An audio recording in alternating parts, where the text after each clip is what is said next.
साथियों, उत्तराखंड अपनी स्थापना के 2 दशक 20 साल पूरे कर चुका है।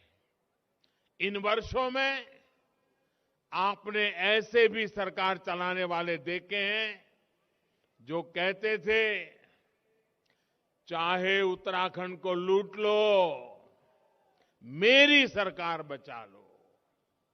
इन लोगों ने दोनों हाथों से उत्तराखंड को लूटा। जिन्हें उत्तराखंड से प्यार हो, वो ऐसा सोच भी नहीं सकते।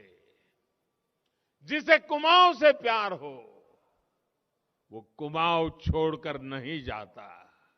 ये तो देवभूमि है। यहां के लोगों की सेवा करना, उत्तराखंड की सेवा करना, देवी देवताओं की सेवा करने के समान है। और इसी भावना से हमारी सरकार काम कर रही है। मैं स्वयं जी जान से जुटा हुआ हूं।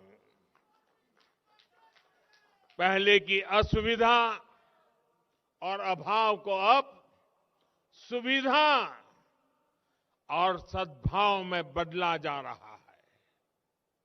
उन्होंने आपको मूल सुविधाओं का अभाव दिया।